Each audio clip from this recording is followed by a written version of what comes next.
가만 그저께인가 해서 저기 고요트 고부님께서 글을 하나 올려주셨습니다. 그래서 글 제목이 까마인가 아니면 만호의 60인가 라는 글을 하나 올려주셨는데, 제가 쭉 읽어보면서 사실은 그 고요트 고부님의 글이 아직까지 그렇게 우리 마음의 어떤 이야기를 잘 정리해서 글이 만들어지지를 못한 것 같아요. 그래서 지금 상태에서 제가 보부님 글에 대한 어떤 그 말씀을 드리는 것은 적절하지 않은 것 같아서 좀 미루려고 생각을 하고, 그러나 이렇게 저기 현재 일상의 삶을 가르침과 연결해서 또 이런 마음의 메커니즘이라는 이 교학의 틀과 연결해서 풀어보고자 하는 부분은 사실은 굉장히 의미 있는 시도라고 생각을 합니다. 그래서 앞으로 좀 자주 그런 시도를 해주시면 좋겠다 생각을 하고, 제가 사실은 이제 요즘 제가 그 마음의 메커니즘을, 우리 법회는 이제 마음의 메커니즘을 작년에 웬만큼 하고 지금은 이제 경전 공부로 들어와 있죠. 글쎄 우리가 의논해서 중간에 한 달쯤이나 따로 또 시간을 잡아서 마음 특강식으로 마음의 메커니즘이 한 번은 다시 그 복습 삼아 공부를 할 때가 있어야 한다고 보는데, 요즘 부산법회가 마음의 메커니즘을 진행해 가고 있거든요. 내일 저녁 부산법회에서는 그 메커니즘의 한 단계 업그레이드 된 이야기를 지난주에 이어서 하면서 그 세 가지의 단속이라는 이야기를 할 거예요. 단속이라는 게 뭐냐 하면, 어머님 혹시 그 단속이라는 이야기가 경에서 어떻게 나타나는지 좀 보신 적이 있나요? 단속. 절제. 근데 이제 그 의미보다는 기본적으로 왜 이런 거 있잖아요. 감각 기능의 단속. 그죠? 감각 기능의 단속 이래가지고 보인다! 라고 하면 우와! 이렇게 쫓아가지 않는 사실은 눈, 귀, 코, 혀, 몸만으로 색, 성향, 미촉, 법이라는 대상을 감각하는 요 자리에서 만호가 잘 제어되어 가지고 어떠한 대상을 감각할 것이냐, 그리고 감각의 순간에 이 욕탐이라고 하는 우리가 늘 아는 거지만 만호와 담마와 무명의 요소가 함께해서 감각작용이 이루어지잖아요.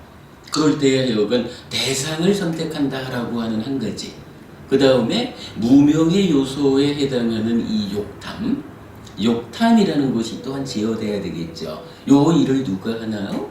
사띠가 하잖아요. 사띠가 만호! 그리 가면 안 돼! 요리 와! 해가지고 우리가 앉아서 호흡을 보자. 호흡 수행을 할 때 호흡을 떠날 때마다 알아차려가지고 망상, 원위치 해가지고 호흡으로 되돌리는 요것도 뭐예요? 나의 네이처가, 그죠? 감각 주관이 감각 대상을 어떠한 대상을 선택할 것이냐, 이 점에서 호흡 수행이라고 할 때는 일단 수행의 가운데는 무조건 호흡이라고 하는 요 하나의 대상만이 옳은 것이다. 요렇게 해서 떠나면 알아차려가지고 되돌리는 요게 산업초 수행이고, 사띠가 만호를 제어하는 일이잖아요.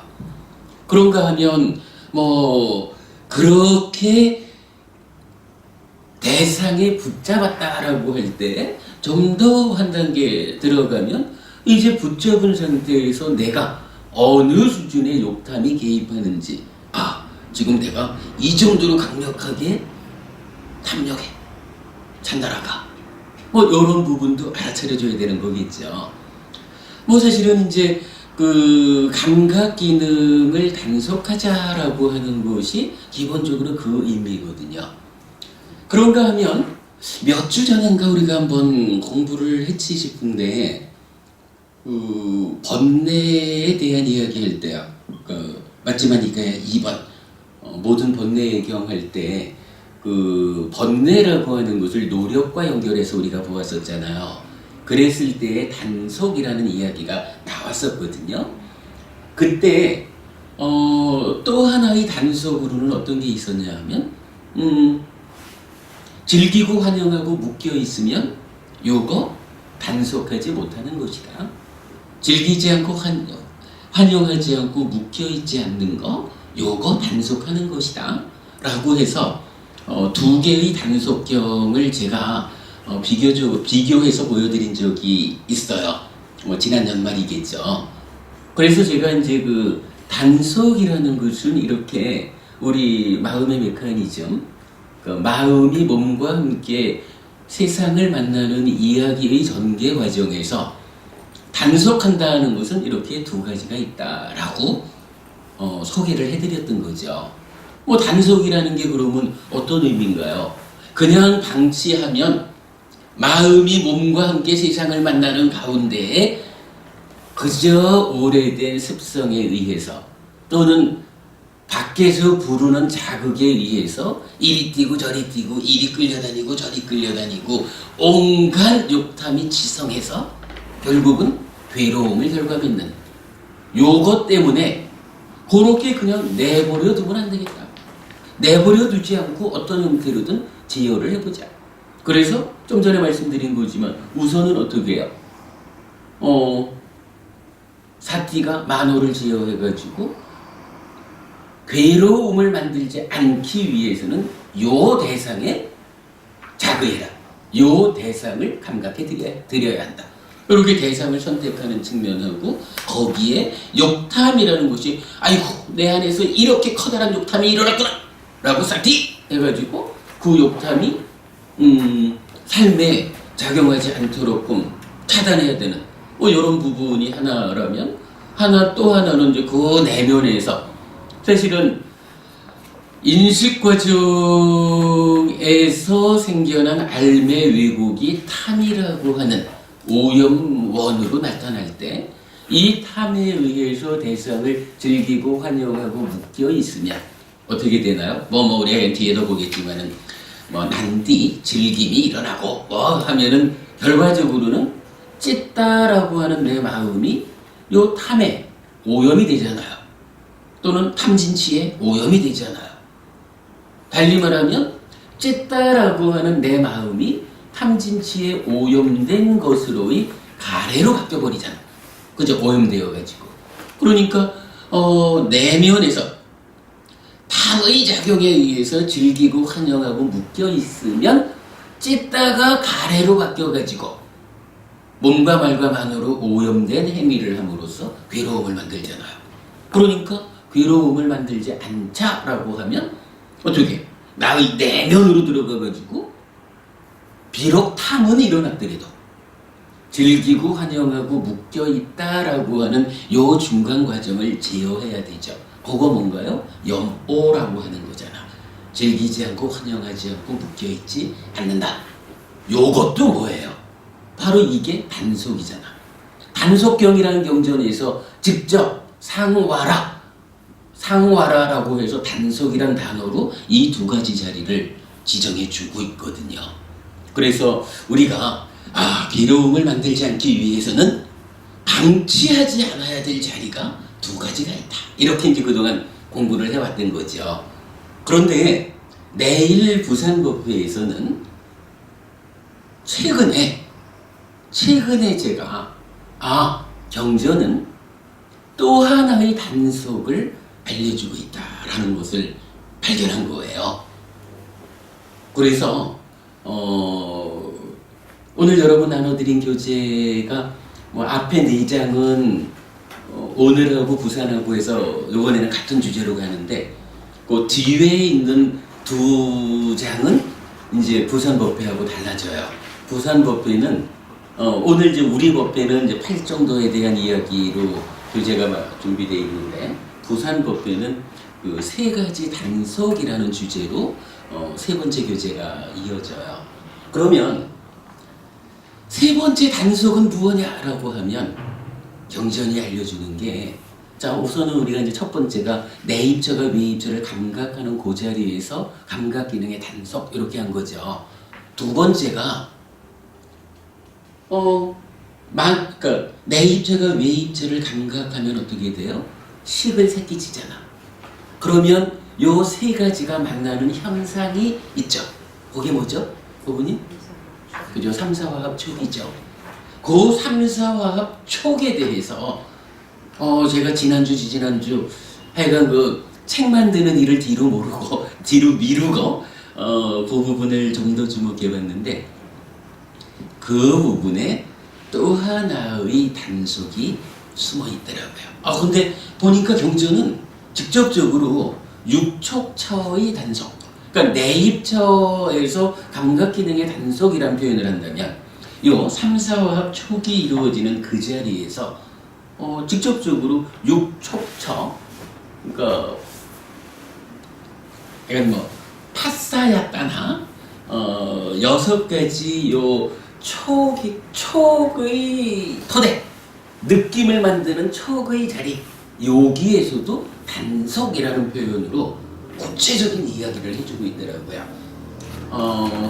그 얘기는 일단 내일 부산에 가서 부산 골프에서 설명을 하겠습니다. 동영상을 좀 참고하기로 하고요.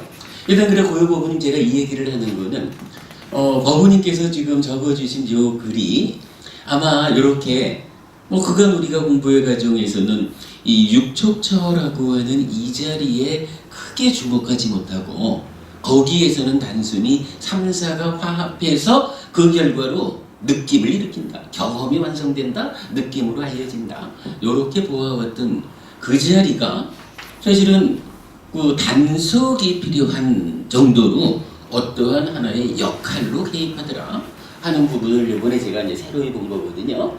아마 어부님께서 작성해 주신 글이 그 이야기, 내일 제가 부산법회에서 할 이야기까지를 좀 감안해 가지고 그 어부님이 새로 글을 쓰신다면 우리 삶의 이야기가 좀 더 잘 짜여지게 될 것 같아요. 그래서 법부님 글을 잘 적어주셨습니다만은 제가 볼 때 그런 제가 요번에 새로 발견한 이 삼사화합 촉 요 자리에 대한 경전 이야기, 요것을 포함해서 우리 삶에 대한 이해가 한 단계 업그레이드 되고 나면 훨씬 더 좀 구체적이고 그 실질적인 글이 만들어지지 않을까 생각하거든요. 그러니까 그때 대해서 제가 한번 법부님 작성하시는 글에 대해서 제 의견을 드리도록 할게요. 그렇게 하고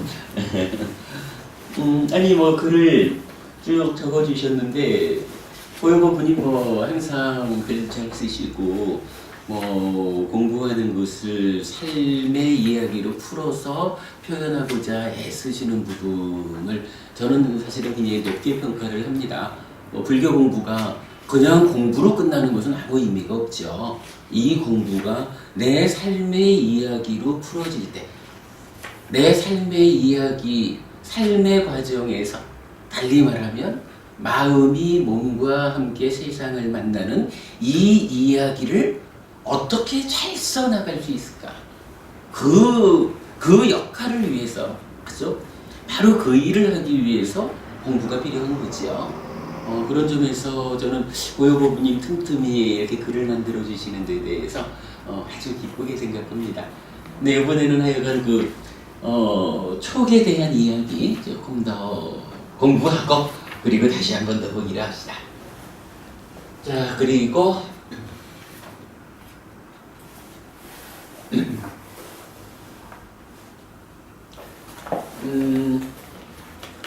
얼마 전에 어떤 법부님 한 분이 오온에 대한 질문을 하신 적이 있어요. 그 이야기를 한번 좀 보려고 합니다. 안녕하세요, 해피스님. 새해 복 많이 받으시고 더 건강하게 생활하셔서 앞으로도 좋은 말씀, 좋은 가르침 부탁드립니다. 오온에 대해서 궁금한 것이 있어서 질문드립니다.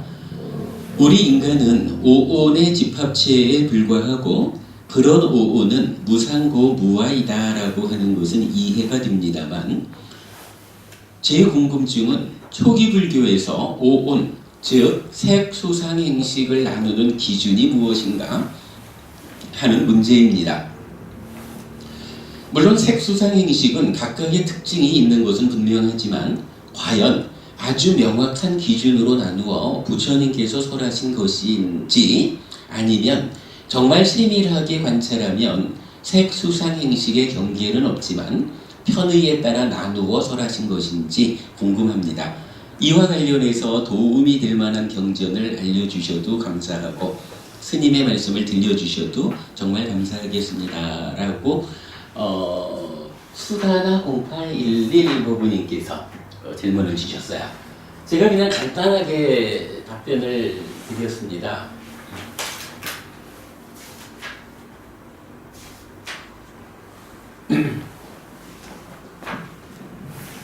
새해 복 많이 받으십시오, 부부님. 좋은 질문에 감사드립니다.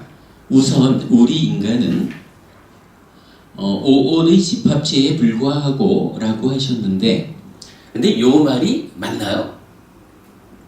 인간 이랬을 때 우리 나잖아요. 우리가 오온의 집합체라고 말하면 관도부부님 이거 맞는 얘기예요? 내가 오온의 집합체. 아는 맞고 에이 맞으면 나고 틀리면 틀리지 뭐 많이 맞고 많은 틀려. 아는 맞는 거죠. 아니 그냥 맞고 그러니까 맞으면 맞다. 틀리면 아 그거는 이러이러한 이유로 틀리다. 이렇게 봐야지 뭐 반은 맞고 반은 틀려. 오원의 집합체라고 봐야죠. 근데 사실은 그건 아니죠. 정확하게 왜 아니냐 하면 사까야라고 하는 거, 자기 존재, 나라고 하는 것은 오온의 집합체가 아니라 오취온이야. 그죠? 그냥 색수상행식이 모여있다? 이래 되면 이거는 자기 존재, 그러니까 중생이라고 불리는 이 존재는 아니라 그 오온에 대한 집착에 의해서 집착된 오온의 덩어리, 집착된 오온의 집합체 이렇게 말해야 되는 거죠. 집착이라고 하는 이 부분을 까짓 거 뭐 있으나 없으나 어차피 오온 아닙니까? 라고 말하는 것은 뭐 우리가 습관적으로 그렇게 말해왔다 이렇게 할 수 있겠지만 사실은 이거는 공부하지 않은 사람이 하는 얘기를 어머님 얘기 말고 이거 뭐 이렇게 질문을 그래 해본 거니까 오온하고 오취온하고는 전혀 다른 것이다. 우리가 말하지만은 찢다라는 요 마음하고 마음심자 땀하 가래라고 하는 요 마음하고는 전혀 다른 거죠. 오온하고 오치온하고는 전혀 다른 것이다. 그래서 제가 그렇게 답변을 드린 거예요. 자, 우선 우리 인간은 오온의 집합체에 불과하고 라고 하셨는데 그보다는 오온에 대한 집착 상태 또는 집착된 오온, 오치온이라고 표현하셔야 정확한 이해라고 하겠습니다.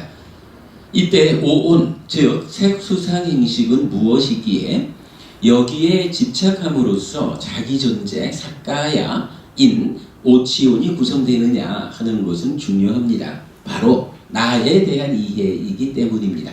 그렇죠?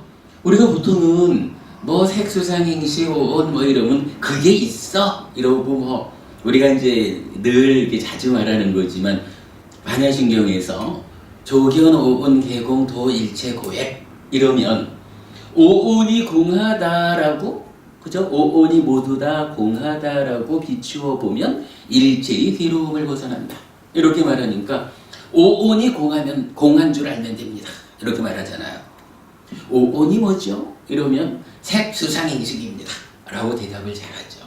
그러면 그때 그러면 색은 무엇이고 수상행식 각각은 무엇이길래 각각이 어떠한 의미를 가지고 쓰이는 말이길래 그것이 다 공하다라고 알면 괴로움을 벗어납니까?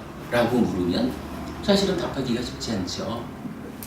근데 색수상행식이 공한 줄 알면 됩니다. 이거 가지고 괴로움에서 벗어날 수 있는 사람은 없겠죠. 각각이 구체적으로 무엇인 줄 아는 거 중요한 일이죠. 그거 모르고는 안 되죠. 그런데 이제 우리 약간 전체적으로 보면 공부를 이렇게 구체적으로 알아야 하는 것을 구체적으로 접근하는 공부를 잘 안 하고 그런 부분에 대해서 구체적으로 좀 알아봅시다 이러면은 스님 너무 어려워요 이러고 사실은 뒷공문지를 빼죠. 그건 괴로움에서 벗어나고자 하는 그 일을 말로만 그렇게 하면 괴로움에서 벗어난답니다 라고 아는 것으로 만족하는 것이지 실제로 내가 나의 삶이 괴로움에서 벗어날 것이야 라고 도전하지 않는 거죠. 올바른 공부 방법이라고 할 수 없는 거죠. 그래서 제가 이제 그렇게 말한 겁니다. 바로 나에 대한 이해이기 때문에 색수상행식이 무엇이길래 라고 아는 것은 중요하다 이렇게 말하는 거죠. 경전은 여러 곳에서 오온, 오치온을 설명하고 있는데 구체적으로 그 정의를 설하는 경전들은 오온에 대한 분석을 설한 경들에서 정리하였습니다. 오온이 구체적으로 무엇냐라고 하는 것은 사실은 우리가 마음의 메커니즘 공부를 하는 게 마음 메커니즘을 쭉 그려놓고 보면 거기서 요만큼은 색이고요. 여기 수가 있고요. 여기 상이 있고 요만큼이 행이고 그래서 행의 오염에 의해서 머무는 식이 여기 있습니다. 이렇게 마음의 메커니즘을 전체적으로 그려가지고 이해할 수밖에 없죠. 사실은 오온을 정확히 하려면. 그러나 그냥 경전적으로 오온이 무엇입니까? 경전은 어떻게 오온을 정의해 줍니까? 라고 하는 것은 몇 개의 경전들이 그 오온이란 무엇이다 라고 사실은 또 정의해 주는 경전들이 있죠. 언젠가 한번 말씀드린 적이 있지만 그 어느 곳에서 그 선원을 운영하는 그 선원장 한 분을 만났는데 말씀을 나누다 보니까 경전에는 오온이 무엇인지 정의해 주는 그런 경전이 나타나지 않기 때문에 오온을 이해하는 것이 참 어렵습니다 라고 말씀을 하시더라고요. 그래서 제가 그랬죠. 선원장님, 사실은 경전은 오온이란 이런 것이다 라고 구체적으로 정의해주고 있습니다. 정말입니까? 그래서 제가 경전을 확인을 해드린 적이 있어요. 우리 독성집 참고해볼까요? 독성집에 보면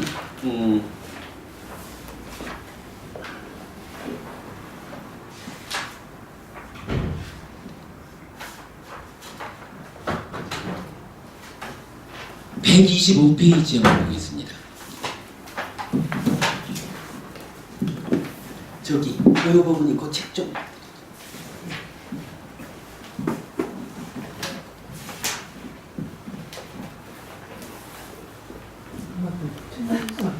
석화형 부분이 없어. 예, 읽는 거 계속. 고유 부분님도 꺼내시고.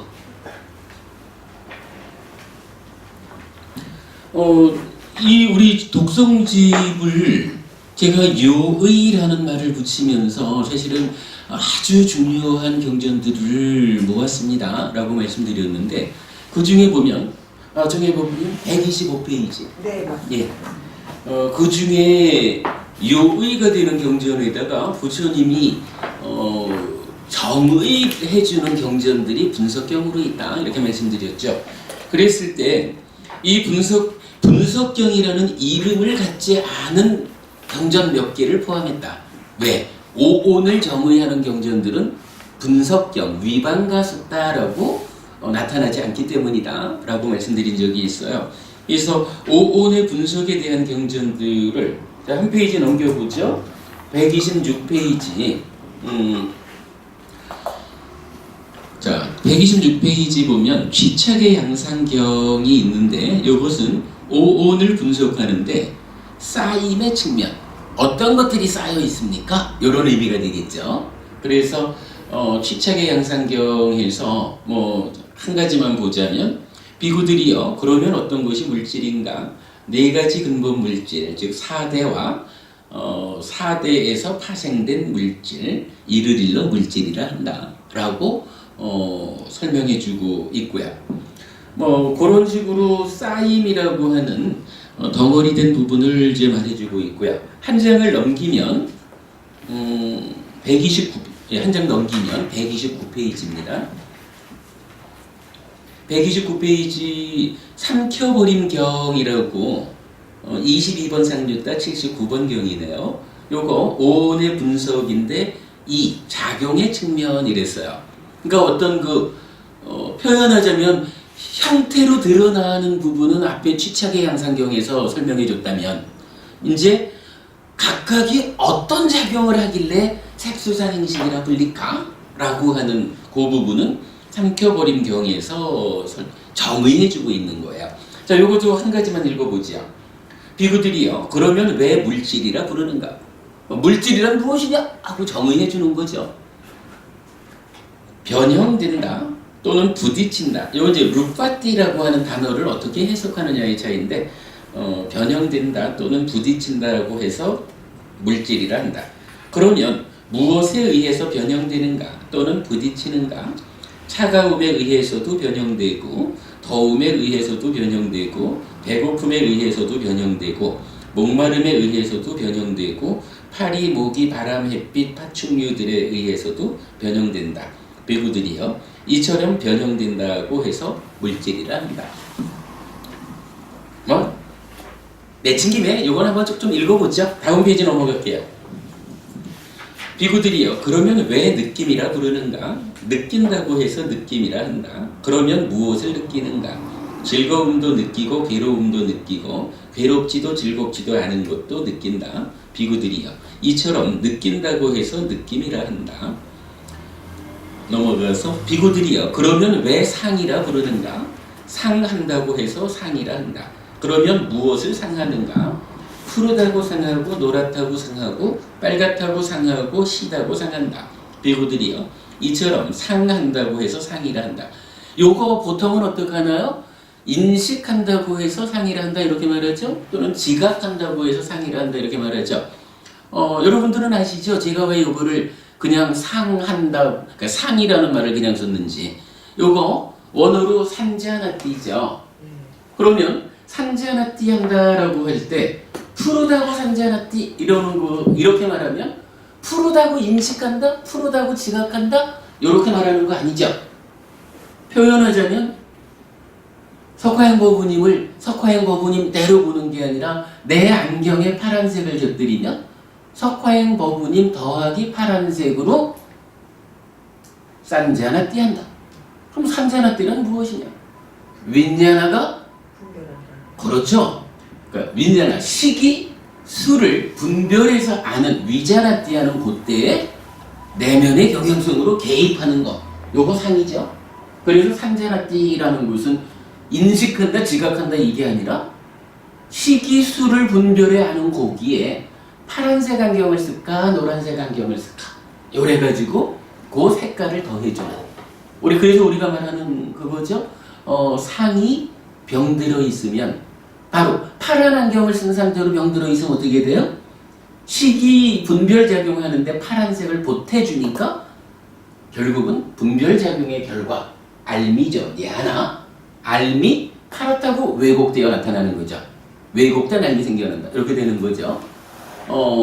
그래서 요거를 제가 인식, 지각 이렇게 번역하지 않고 아직은 이걸 달리 어떻게 적절하게 번역할 수가 없으니까 그래도 색수상인식은 구분돼야 알고 있으니까 또 상한다고 해서 상이라고 이렇게 이제 그냥 한문을 적어놓은 건데 우리는 하여간 여기서 이 의미 푸르다고 상하고 뭐 노랗다고 빨갛다고 시다고 이 부분을 어떤 안경을 써서 대상에 어떤 색을 더해가지고 분별해 알게 하는가 어떤 색을 더해서 알을 왜곡시키는가 요거 상이다. 요 의미 우리가 분명히 알아야 되는 거죠. 그것 때문에 오늘 그냥 한 번 더 읽어봤어요. 자, 자, 상 그렇게 해석이 됐고 밑으로 내려가면 비구들이요. 그러면 왜 형성작용들이라 부르는가? 형성된 것. 자, 여기서는 제가 괄호해가지고 상카따라고 원어를 적었죠. 형성된 것이긴 한데 상카따예요. 상카라하고는 달라. 우리 재행부상 이렇게 말할 때 삽배상카라 해가지고 모든 형성된 것 할 때 상카라하고 다른 거죠. 상카따 보통 말하는 유위 형성된 것을 계속해서 형성한다고 해서 형성작용들이라 한다.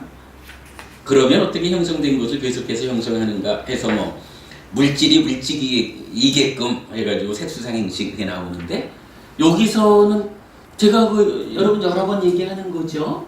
그러니까 오온의 행, 상카라, 형성작용 요것을 불교학자들은 불교 용어 중에서 가장 어려운 용어다라고 말한다 그랬죠.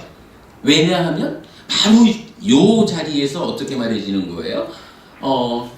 상카따 마비 상카론 띠코 상카라. 그래서 상카따 방금 우리가 본 거는 형성된 것. 상카따라고 하는 형성된 것을 계속해서 형성하기 때문에 상카라라고 부르는데 문제는 상카따가 무언지를 몰라서 상카따 위에서 전개되는 이야기를 상카따가 무언지 모르니까 어렵죠. 근데 우리가 마음의 메커니즘 해가지고 상카따가 무언지를 밝혀냈죠. 알매 왜곡 상태 우리가 이렇게 이제 그림으로 그려봤던 거죠. 뭐 그렇게 되면 이게 어려울 일도 아니죠. 뭐 결국은 상에 대해서도 명확히 알아야 할 필요가 있고 명확히 알고 나면 어려울 게 없죠. 아, 파란색 안경을 쓰고 파란색을 보태서 보는 거가 상이구나. 이렇게 알면 되잖아. 그렇게 해서 생겨난 그거.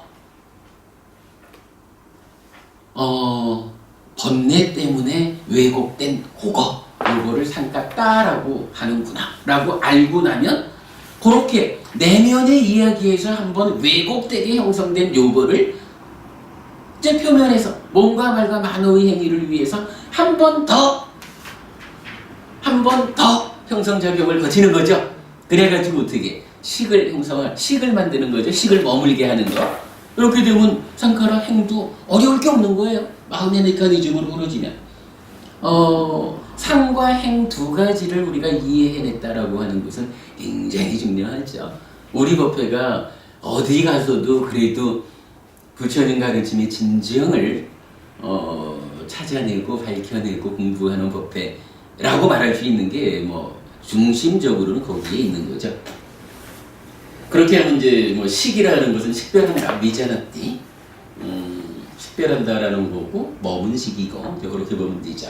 아무튼 이 부부님이 오온에 대한 질문을 하셨을 때 그렇게 질문하신 거잖아요. 색수상행식 오온이 명확하게 구분되는 곳입니까? 아니면 그냥 별로 구분되는 건 아닌데 편의상 구분해 놓은 겁니까? 이런 질문이지만 사실은 어떤 선원장께서는 경전이 오온이 무엇인지 정해 주지 않아서 어렵다라고 말하지만 사실은 지금 두 개의 경전이 두 가지 측면으로 오온을 명확하게 정의해 주고 있죠. 뭐 이런 점을 놓고 우리가 마음의 메커니즘을 곁들여서 해석해 보면 어려울 건 없죠. 그리고 분명히 이것은 뭉뚱그려져 있는 것을 편의상 나누어 놓은 것이 아니라 색수상행식 오온은 명확히 구분되는 것이죠. 지금 우리가 보니까 그렇죠. 삶의 이야기 가운데 색수상행식 구체적으로 제자리를 차지하고 있죠. 그 부분 답변을 드린 거예요.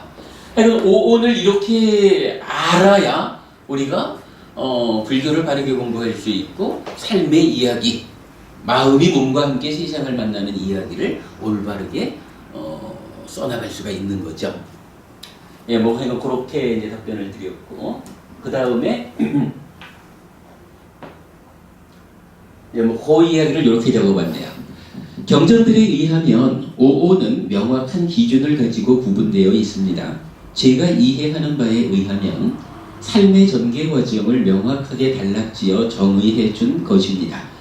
마음의 메커니즘이란 이름으로 우리 법회에서 정리하고 있는 삶의 전개 과정, 마음이 몸과 함께 세상을 만나는 이야기를 특징적인 5과정으로 구분해 설명하는 것이 오온이고, 거기에 집착하면 오치온이며, 집착 때문에 괴로움이 생겨나는 과정을 설명하면 십지연기 또는 십이연기가 되는 것입니다.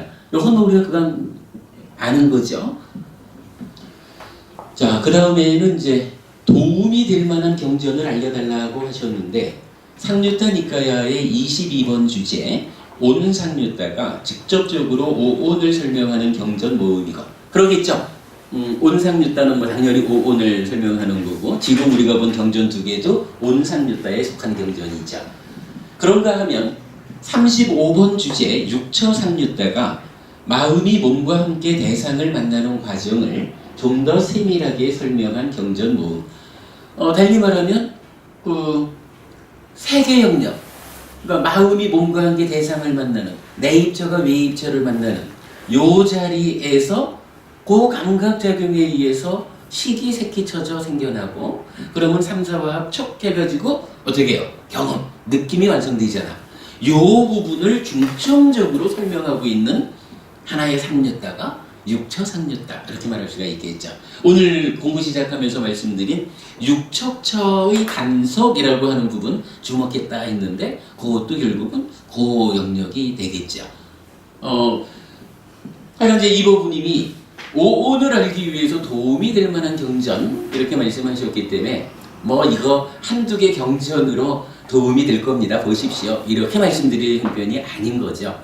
그러니까 온상류타 전체가 오온을 말하고, 거기에 육처상류타 35번 상류타가 그 가운데 앞에 부분에 대해서 집중적으로 설명하고 있고, 그런가 하면 이제 또 하나가 이어지죠.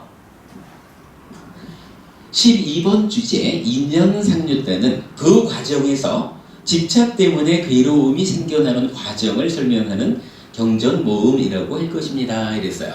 그러니까 인연상류타, 여기 이제 12연기를 중심으로 설해지는 경전들이잖아요. 우리가 마음의 메커니즘 그대로죠. 오온으로 구성이 되고 그 앞부분이 육처라면 메커니즘 전체가 12연기잖아요. 그러니까 나를 그러니까 나라고 말해지는 오온을 중심으로 그 앞에 부분에 좀 더 집중하면 육처인데, 결국은 이러한 나의 삶 가운데 이 과정의 어디에서 어떤 잘못이 있어서 어느 부분에 어떠한 문제가 있길래 괴로움이 결과될까, 요거 설명하는 게 12연기, 인연상류타, 이래 되는 거죠. 그러면 대표적으로 5권으로 구성되는 상류타 니까야 중에 제2권이 인연상류, 그거는 이제 인연상류타가 제2권 중에 한 3분의 2? 이렇게 거의 전부를 차지하죠. 3권에는 그러니까 온상류타가 또 전부를 차지해요. 4권은 육처상류타가 거의 전부를 차지해요. 여러분들 다 보시겠지만, 그러니까 번역된 우리 경전 갖고 있지만, 거기에도 보면 절반, 각 권마다 절반 이상이 12번 상류타, 22번 상류타, 35번 상류타 이래요. 그만큼 결국은 요 3가지의 상류타를 중심으로 상류타 니까야가 정리되어 있는 거예요.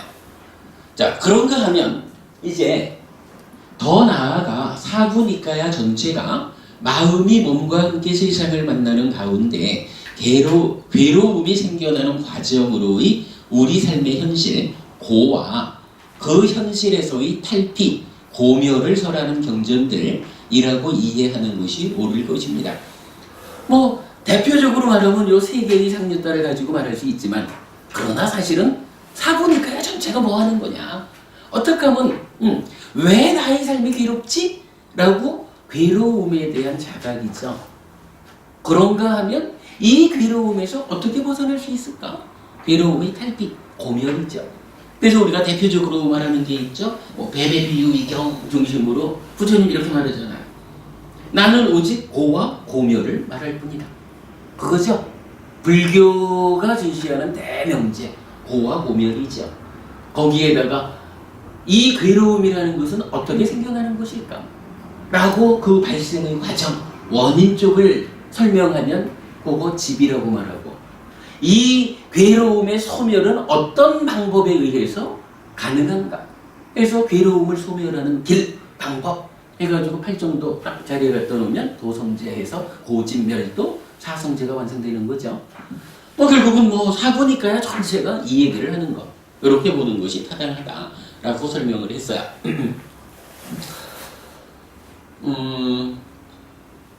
그러기에 저는 사부니까야를 꿰뚫는 하나의 정신이 있다면 그것은 삶의 현실에 대한 통찰이라고 말하는 것입니다.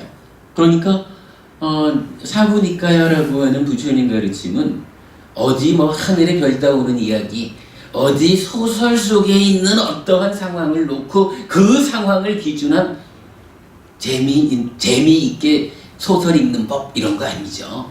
철저하게 내 삶의 이야기. 그래서 제가 이 표현을 자주 쓰는 거죠. 사부니까야를 꿰뚫는 하나의 정신이 있다면 그것은 삶의 현실에 대한 통찰입니다. 혹시 기억하시나요? 우리 여자부부님 한 분하고 제가 2시간을 통화를 했다라는 이야기한 거. 2시간을 통화를 했는데 분명히 저한테 무언가 답을 구하기 위해서 전화를 하셨는데 아무리 설명을 해줘도 받아들이지를 않아. 마지막에 가서 저한테, 여건 기억하실 거예요. 저한테 그 얘기를 하잖아. 스님 혹시 아바타 보셨어요? 그래서 안 봤습니다. 스님 아바타도 안 보셨군요. 아바타에서 이러이러한 이야기가 있잖아요.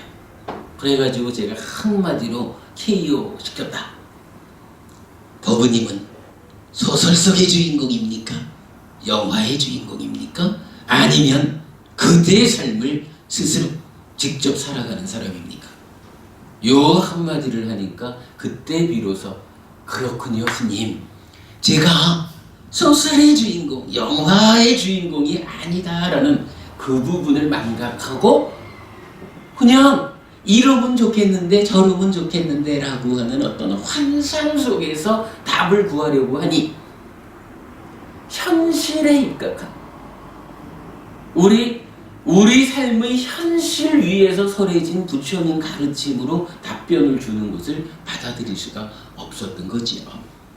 바로 그 한마디, 삶의 현실이라는, 나는 이렇게 하고 싶지만 그러나 그것이 현실적으로 되는 것이 아니라면, 소설 속에나 가능한 일이라면 그 길을 따라가겠다 하는 것은 내가 소설의 주인공이래야 그 길을 따라가서 해결을 하지요. 현실적으로 안 되는 일은 현실은 이렇구나라고 바로 보아서 현실 속에서 가능한 방법을 찾아서 배워서 그것으로서 삶의 문제를 푸는 게 올바른 길이죠. 실현 가능한 길이죠. 그 이야기. 제가 요즘 가장 중요하게 생각하고 많이 쓰는 말이 요거예요. 사부니까야를 꿰뚫는 하나의 정신이 있다면 삶의 현실에 대한 통찰입니다. 부처님은 단 한마디도 우리 삶의 현실 밖에서, 현실을 떠나서 이랬으면 좋겠어 라고 꿈꾸는 이야기를 하지 않았다는 거. 그래서 우리가 오늘 삼정회적 이런 거 말하면서도 그런 거잖아요. 실질적으로 어떤 권능을 가지는 존재가 있어가지고 나의 문제를 도와주세요 하고 빌면 착하다 그래가지고 탁 해결해주면 얼마나 좋아. 그게 좋은 질이 알지. 다만 그런 존재가 없어서 그게 현실이 아니다라는 것 때문에 현실적으로 이루어질 수 없는 거기에 가서 매달려가지고 도와주세요 기도하고 있어가지고 해결되는 것이 없다라고 알려주는 게 부처님이잖아요. 그래서 몸과 말과 만호의 행위, 이 행위의 원인은 신의 뜻이 아니라 찢다라고 하는 마음이다. 마음을 탐진치로부터 보호해라. 이렇게 부처님은 가르침이 설해지는 거죠. 하여간 사부니까야를 꿰뚫는 하나의 정신이 있다면 그것은 삶의 현실에 대한 통찰이다 라고 하는 요거 한 가지만 우리가 바르게 기억하고 있어도 삶의 이야기 중에 상당 부분은 저절로 해결된다는 거. 사부니까야를 꿰뚫는 정신이에요. 정말 중요해요. 자, 거기까지를 말했고 그 다음에는 저희 법회의 설법 동영상 몇 개를 소개해드리니 참고하십시오 이랬는데 요거야 몇 개고 동영상 나중에 여러분들 카페 오셔서 연결된 거 보시고 다 우리 법회에서 설법한 이야기 연결해 놓은 거니까 그렇게 보실 수 있을 거예요.